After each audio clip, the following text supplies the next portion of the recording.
안녕하세요. 저는 챕터 5 Membrane Transport and Cell Signaling에 대해 공개 강의를 진행할 김지윤이라고 합니다. 먼저 목차를 보시면 이 단원의 목표부터 세포막의 구성, 막단백질의 기능, 막의 특성, 물질 수성, 세포 신호 전달로 이루어져 있습니다. 먼저 이 단원의 목표에 대해서 말씀드리겠습니다. 목표는 크게 네 가지로 볼 수 있는데, 먼저 수용성 환경에서 소수성을 가진 분자가 세포의 경계를 만드는 방법을 이해한다. 막의 특성과 분자가 막을 통해 출입하는 방법을 이해한다. 막 단백질의 여러 종류들과 기능 및 원리를 이해한다. 세포 신호 교환의 원리 및 관련된 여러 분자들의 역할을 이해한다. 이렇게 네 가지가 있습니다. 이제 세포막의 구성에 대해 알아보겠습니다. 포스폴리피드라고 불리는 인지질은 막에 있는 지질 성분 중 가장 많이 존재하는 물질로 양친매성 분자입니다. 이렇게 머리는 친수성, 꼬리 부분은 소수성으로 이루어져 있습니다. 이 사이 부분을 포스폴리핏 바이레이얼 인지질 이중층이라고 하는데 소수성 꼬리가 서로 인접해 있고 친수성 머리가 반대를 향하기 때문에 두 수용성 공간을 구분하는 안정된 막을 형성할 수 있습니다. 유동 모자이크 모델입니다. 유동 모자이크 모델은 인지질, 단백질 등의 분자들이 모자이크 형태로 막을 구성하며 유동적으로 움직이는 것을 나타내는 모델입니다. 이렇게 친수성 부분으로 튀어나온 것을 알 수 있습니다. 그렇다면 이러한 막단백질들은 움직일 수 있을까요?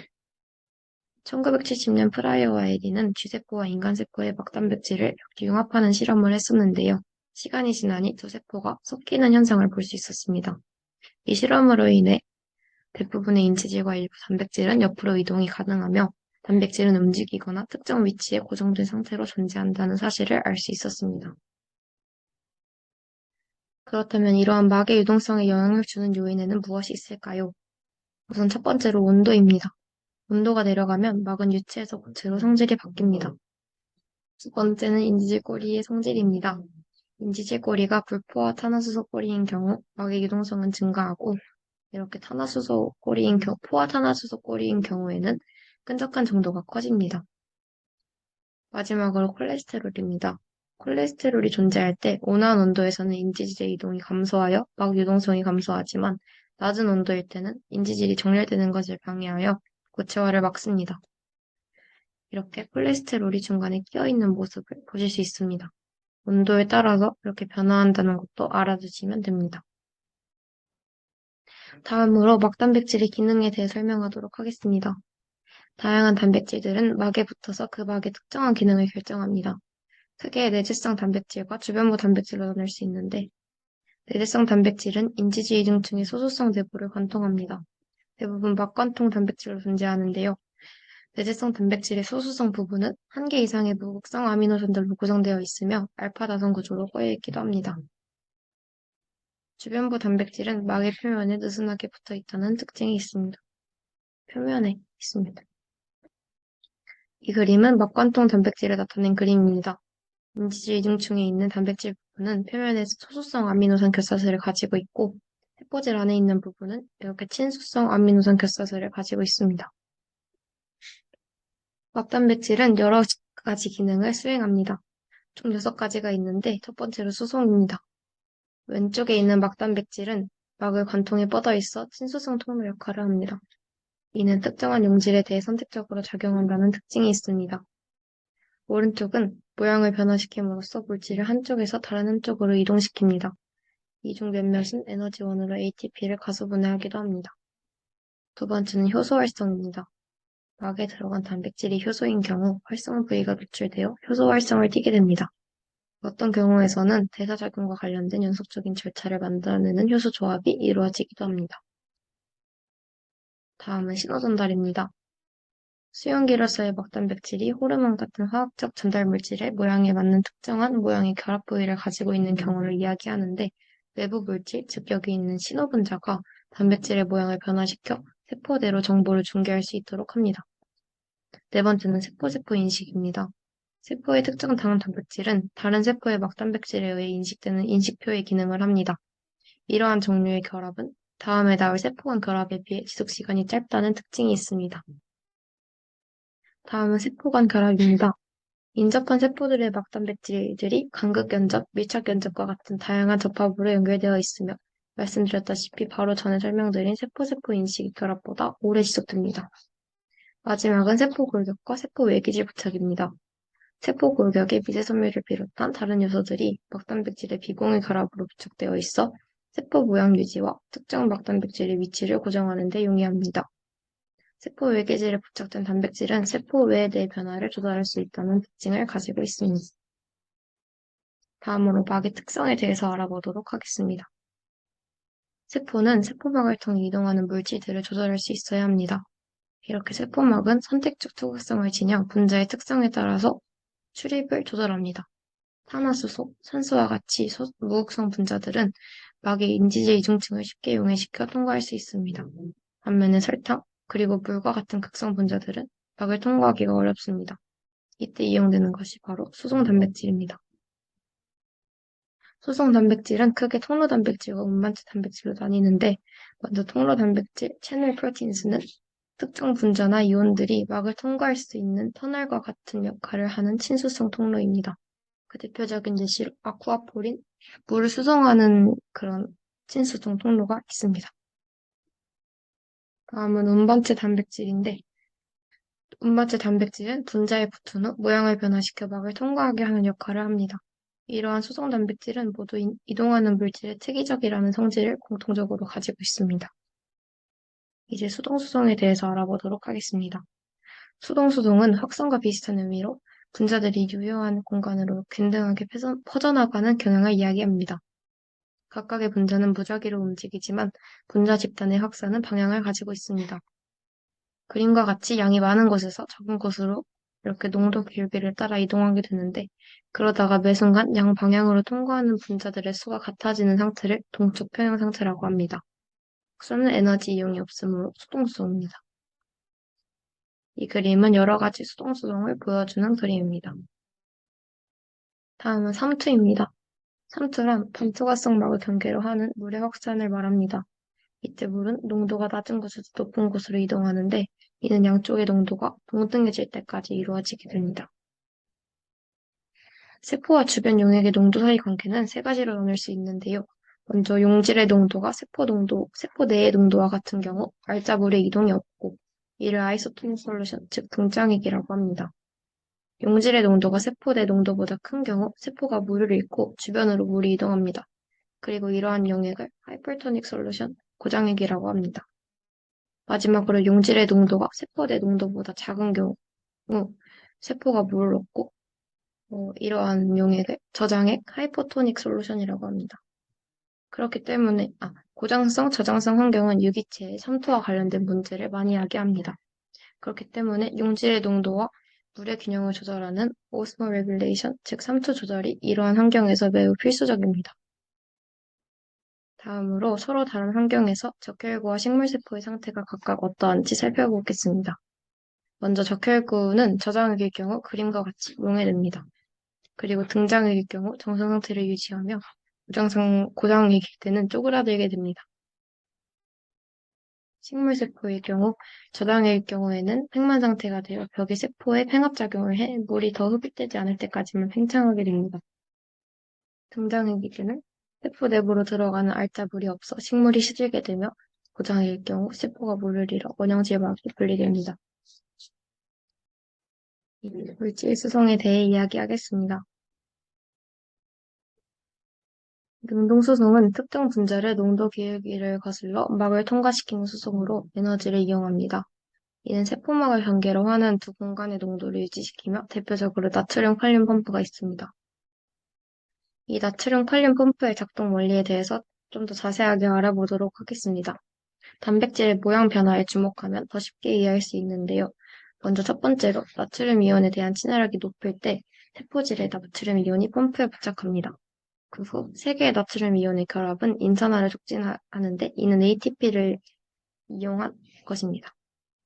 인산화로 인해 단백질의 모양이 바뀌면 나트륨 이온에 대한 친화력이 감소하고 세 개의 나트륨 이온을 이렇게 밖으로 방출하게 됩니다. 그러면 새로운 모양이 만들어지는데 이 모양은 칼륨 이온에 대한 친화력이 높게 변화합니다. 칼륨 이온은 여기서 인산기의 방출을 유도해서 다음 단계의 인산기의 방출은 단백질 모양을 다시 원래대로 바꿉니다. 그러면 칼륨 이온에 대한 친화력이 다시 감소합니다. 칼륨 이온 2개가 방출되면 다시 나트륨 이온에 대한 친화력이 증가하는 형태로 단백질이 변하게 되면서 이렇게 6개의 단계가 반복되는 그런 사이클을 볼 수 있습니다. 다음은 막전이에 대해 알아보겠습니다. 막전이는 막을 경계로 하는 전이차로 양이온과 음이온의 분포 차이로 인해 발생합니다. 전기화학적 기울기에 의해 막을 통한 이온의 확산이 일어나게 됩니다. 전기 발생성 펌프란 막을 경계로 하는 전압을 생성하는 수송 단백질입니다. 이 펌프는 에너지 저장에 도움을 주며 동물세포의 주요한 전기 발생성 펌프가 아까 말씀드렸던 이 나트륨 칼륨 펌프라고 한다면 식물, 곰팡이, 세균의 주요 전기 발생성 펌프는 양성자 펌프라고 할 수 있습니다. 양성자 펌프는 밑에 그림에서 보시다시피 양성자를 한쪽으로 이동시키면서 ATP를 이용하여 자신의 스스로 인산화의 구도를 변화시킵니다. 다음은 공동수송입니다. 공동수송은 어떤 물질이 생체막을 통과해 수송할 때 동시에 같은 방향으로 다른 물질도 수송되는 현상을 이야기합니다. 식물세포들은 양성자 펌프로 인해 발생된 수소이온의 기울기를 이용하여 영양분의 등동수송을 이루어냅니다. 이제 세포 외 배출과 세포 내 섭취작용에 대해 이야기해 보겠습니다. 물과 작은 용질들은 인지질 이중층이나 다른 수송 단백질을 이용하는 방법으로 세포를 출입합니다. 더 큰 분자들은 소포를 이용하는데 그중 이제 2가지가 있는데 첫 번째인 세포 외 배출 작용, 즉 엑소사이토시스는 소낭이 세포막과 융합되며 세포 내 물질을 세포 밖으로 방출하는 현상을 이야기합니다. 많은 분비 세포들이 물질을 내보내기 위해 이 작용을 가집니다. 다음은 세포 내 섭취작용, 엔도사이토시스입니다. 엔도사이토시스는 세포가 원형질 막으로부터 새로운 소낭을 형성해 분자와 물질을 이렇게 안쪽으로 흡수하는 것을 이야기합니다. 세포 내 섭취작용은 3가지 경우가 있는데 첫 번째로 식세포 작용이 있습니다. 세포가 주변에 있는 미족을 확장하고 식포를 통해 감싸며 입자를 삼키는데 이후 가수분해 효소를 가지고 있는 리소솜과 식포가 융합하면 입자가 소화됩니다. 두 번째는 음세포 작용입니다. 음세포 작용은 세포막의 접힘으로 형성되는 소낭 안으로 세포 외액의 물질들을 빨아들이는 작용입니다. 수송하는 물질이 비특이적이며 소낭을 형성하는 세포막의 부위에 외피 단백질이 정렬되어 있습니다. 이러한 작용으로 만들어진 소화와 소낭을 피막소화라고 합니다. 마지막으로 수용체 맥의 세포 내 섭취작용입니다. 이는 세포 외액의 특정 물질들을 대량으로 얻을 수 있게 하는 음세포 작용인데 막의 특정 수용체 부위가 세포 외액으로 노출된 수용 단백질이 존재합니다. 수용 단백질들은 피막소화에 이렇게 모여 있고 각각은 분자들을 가지고 있는 소낭을 형성합니다. 또한 수용체는 같은 소낭에서 나온 세포막으로 재사용이 가능하다는 특징을 가지고 있습니다. 그렇다면 이러한 세포 내 섭취작용에 의해 발생하는 질병에는 무엇이 있을까요? 우선 인간 세포는 수용체 외의 세포 내 섭취작용으로 막합성과 스테로이드 합성을 위한 콜레스테롤을 얻습니다. 그리고 이 콜레스테롤은 저밀도 지질 단백질 입자로 돌아다니는데 유전 질환 중 하나인 가족성 고콜레스테롤 혈증은 이 저밀도 지질 단백질의 수용 단백질의 결함 혹은 결실을 일으킵니다. 이로 인해 콜레스테롤이 혈관에 쌓여 동맥경화증을 유발할 수도 있습니다. 이게 아까 말씀드린 저밀도 지질 단백질 LDLS를 말합니다. 마지막으로 세포 신호 전달에 대해 알아보겠습니다. 먼저 신호 전달에서 세포막의 역할에 대해서 말씀드리겠습니다. 다세포 유기체에서는 세포가 그들의 활동을 조절할 수 있게 하는데 일반적으로 이 과정은 세포막을 포함하고 이루어집니다. 진핵세포의 경우 주변 세포와 직접적으로 연결하는 접합을 가지고 있는데 먼저 동물세포는 밑에 보시는 이런 그림이 간극연접이 있고 식물세포는 원형질 연립사가 있습니다. 이게 원형질 연립사입니다. 여기. 신호전달은 이렇게 근거리 신호전달과 장거리 신호전달로 나뉘고 근거리 신호전달은 다시 측분비 신호전달 그리고 시냅스 신호전달로 나뉩니다.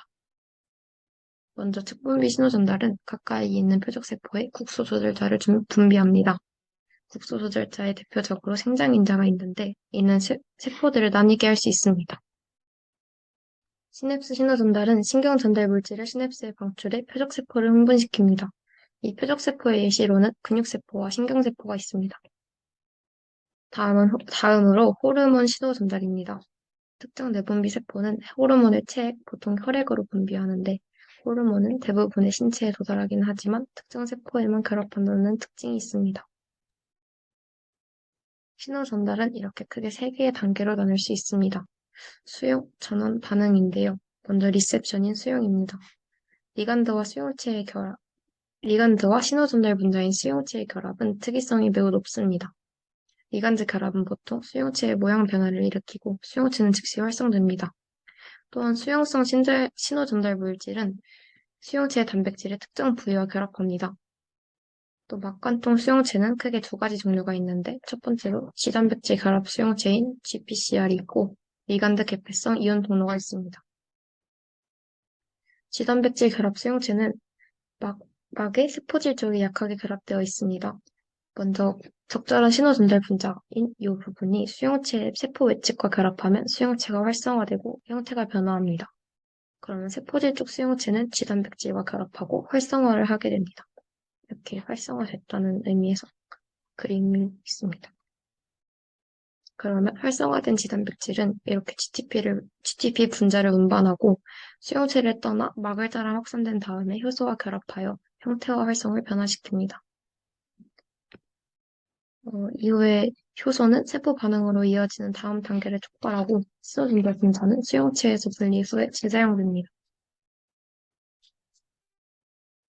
리간드 개폐성 이온 통로는 신호 분자가 수용체의 리간드로 결합하면 통로가 열리거나 닫혀 특정 이온의 흐름을 조절합니다. 여기서 특정 이온은 나트륨 이온이나 칼슘 이온이 있는데 이들은 정기적 신호를 유발할 수 있기 때문에 신경계에서 중요한 역할을 하고 리간드가 수용체에 결합할 때까지 채널은 닫힌 상태를 유지하여 게이트와 같은 역할을 한다고 할 수 있습니다. 이를 통해 세포 내 이온의 농도를 빠르게 변화시킬 수 있어서 세포 활성에 직접적인 영향을 줍니다. 이렇게 이온들이 이동하는 모습을 나타낸 그림이고 리간드가 분리되면 채널이 닫히면서 이온이 더 이상 출입할 수 없게 됩니다. 세포 내 수용체는 표적세포의 세포질 또는 핵에서 발견됩니다. 작거나 소수성인 화학적 신호전달 분자는 세포막을 통과해 수용체를 활성화하는데 이 신호전달 분자의 예로는 스테로이드 호르몬, 갑상샘 호르몬, 산화질소 등이 있습니다. 이 두 개의 스테로이드와 갑상샘 호르몬은 동물한테만 있는데 산화질소는 동물과 식물에 둘 다 존재합니다. 이 사진은 세포 내 수용체와 결합하는 스테로이드 호르몬 중 하나인 알도스테론의 신호전달 과정입니다. 알도스테론이 세포막을 통과해 세포질에 있는 수용체 단백질에 결합하고 활성화시키면 호르몬 수용체 복합체는 그 핵 안으로 들어가 특정 유전자에 결합합니다. 결합체가 전사인자로 작용해 유전자에서 mRNA로의 전사를 촉진하면 mRNA가 특정 단백질로 변환됩니다. 세포 신호 전달의 두 번째 과정은 전환입니다. 전환은 연쇄적인 상호작용을 거쳐 신호를 증폭하고 그럼으로써 세포 반응 조절을 조금 더 용이하게 합니다. 각각의 단계에서 신호는 다른 형태로 전환되는데 반응을 만들어내는 단백질이 활성화될 때까지 도미노처럼 그 반응이 이어집니다. 이제 단백질의 인산화와 탈인산화에 대해서 알아보도록 하겠습니다. 인산화와 탈인산화는 단백질의 활성을 조절하는 데 흔하게 쓰이는데요. 단백질 인산화 효소는 ATP로부터 인산기를 단백질로 이동시킵니다. 인산화 연쇄 반응은 여러 개의 인산화 효소들이 전환에 관여할 때 형성되는데 인산기의 추가는 단백질을 불활성해서 활성으로 변화시킵니다. 단백질의 탈인산화에서 작용하는 단백질 탈인산화 효소는 단백질로부터 인산기를 이동시킵니다. 이는 신호전환 경로를 차단하는 역할을 하며 단백질 인산화 효소를 재사용할 수 있게 해 세포가 신호에 재응답할 수 있게 됩니다. 분자적 수준에서 인산기의 추가는 단백질의 정기적 특성을 변화시켜 다른 분자들과 상호작용하는 경로를 변화시킵니다. 이 인산화 연쇄작용에 대해서 더 자세히 설명해 보도록 하겠습니다. 먼저 여기 있는 신호 분자가 수용체와 결합하게 되면 중계 분자가 단백질 인산화 효소 1을 활성화시킵니다. 그러면 활성화된 단백질 인산화 효소 1은 ATP의 인산기를 불활성의 단백질 인산화 효소의 2에 전달합니다. 그렇게 되면 여기 보시는 것처럼 단백질 인산화 효소 2가 활성화됩니다. 활성화된 단백질 인산화 효소 2가 세포 반응을 일으키는 보라색깔 이 단백질을 활성화시키게 되고 단백질 탈인산화 효소 PP, 여기 있는 PP가 단백질의 인상기를 제거하면 단백질이 불활성화됩니다. 신호 전달에 관여하는 또 다른 물질인 2차 신호 전달자는 작은 비단백질성 수용성 분자 혹은 이온들이 세포 내에서 확산에 의해 퍼져나간 것을 이야기합니다. 대표적인 예시로 고리형 AMP나 칼슘 이온이 있습니다. 2차 신호 전달자로서의 CAMP가 일으키는 작용을 나타낸 그림입니다. 우선 1차 신호 전달자가 G단백질과 결합 후 활성화시키면 G단백질은 아데닐산 고리화 효소를 활성화시켜 ATP를 이렇게 CAMP로 변화시킵니다. 그러면 이 CAMP는 2차 신호 전달자로 주로 단백질 인산화 효소 A를 활성화시키고 이렇게 해서 세포 반응이 일어나게 됩니다. 반응입니다. 신호 전환 경로는 최종적으로 하나 이상의 세포 활동을 조절하는데 이는 세포질이나 핵 안에서 일어납니다. 많은 신호 전달 경로는 핵 안에 있는 유전자를 유도 혹은 정지시켜 단백질이나 효소의 합성을 조절하는데 이를 통해 최종 활성화된 분자는 전사인자로 기능할 수 있음을 알 수 있습니다. 다른 경우로는 효소의 합성보다는 활성을 조절하는 경로가 있는데 예를 들어 이온 통로 개폐나 세포 물질 대사의 변화가 있습니다. 네, 지금까지 긴 시간 동안 집중해 주셔서 감사합니다.